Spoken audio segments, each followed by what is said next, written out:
वकील बहू। जनक पेशे से एक बहुत अच्छी वकील थी, लेकिन कहते हैं ना, बहू कितनी भी बड़ी तोप क्यों ना हो, सास के सामने तो भीगी बिल्ली ही होती है। अरे जनक, क्या बात है? आज रोटी नहीं मिली अभी तक। ये तेरा कोर्ट नहीं है जो आज फैसला ना हुआ तो कल की तारीख मिल जाए। रोटी तो रोज वक्त में चाहिए। हाँ। माँ जी, रोटी तो कब की बन गई। मैंने आपको कहा तो खाना खाने के लिए, आपने शायद सुना नहीं होगा। ओहो हो, जज नहीं हूं मैं तेरे कोर्ट की, सास हूं सास।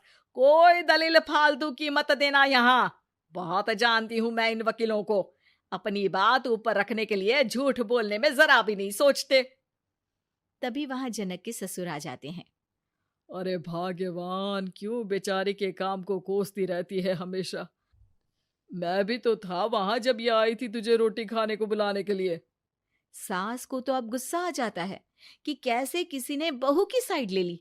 अरे वाह जी वाह, वो तो मैं जानती थी कि कोई ना कोई गवाह तो ये पेश कर ही देगी। पर मैं तो अब सीधा खाना खाकर सोने जाऊंगी। मुझे आदत नहीं है किसी से बहसा बहसी करने की।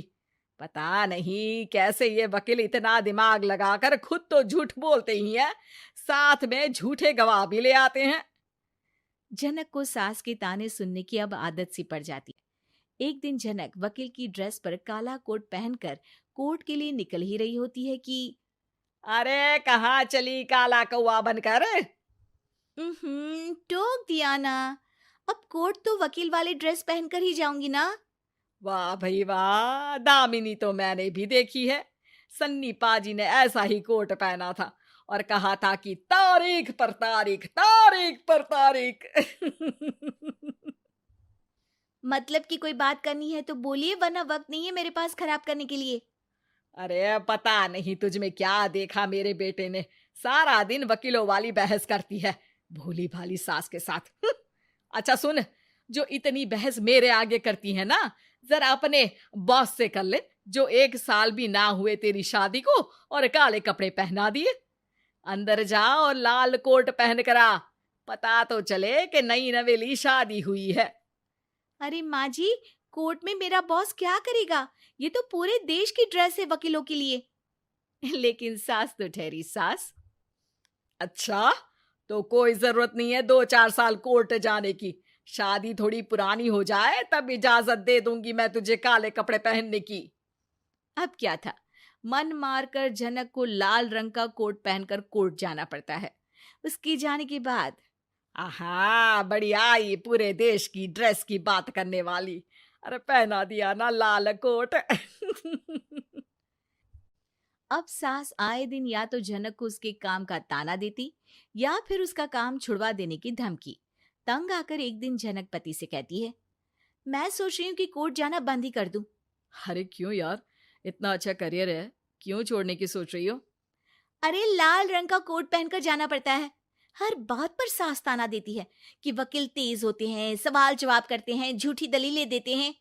अरे तो ठीक है ना, वो जो कहती है अपनी समझ से कहती है, लेकिन तुमको तो पता है ना कि सच्चाई क्या है। जनक को पति की बात से हौसला मिलता है कि तभी घर पर कुछ लोग आ जाते हैं।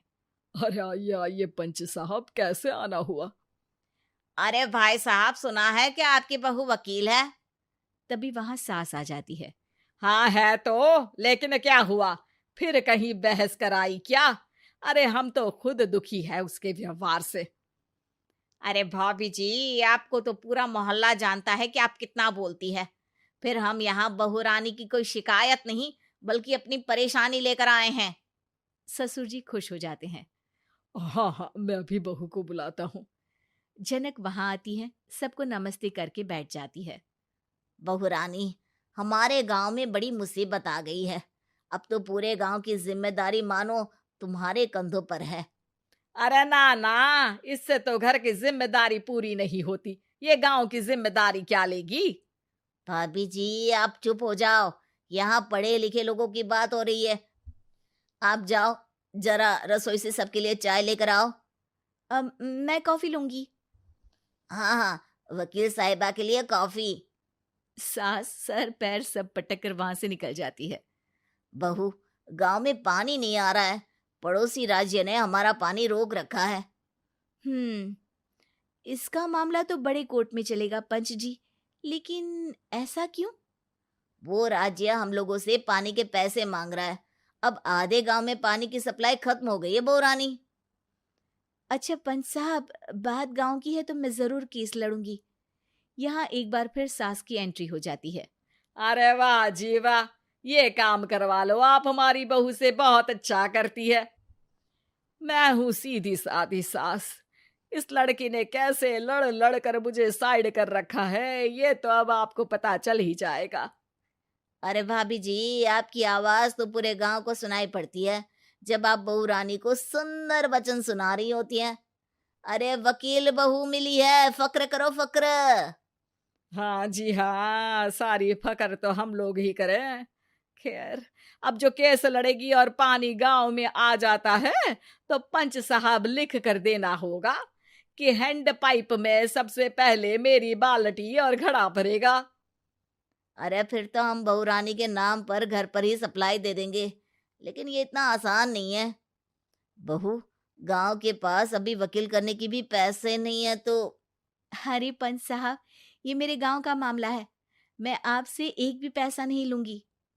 सास को बहू की बात पर गुस्सा आ जाता है, लेकिन सबके जाने के बाद झनक मन लगाकर गांव की परेशानियों को दूर करने में लग जाती है। और वो दिन भी आता है कि झनक केस जीत जाती है। अरे आज तो प्लम्बर आकर घर तक पाइप लगा गया है।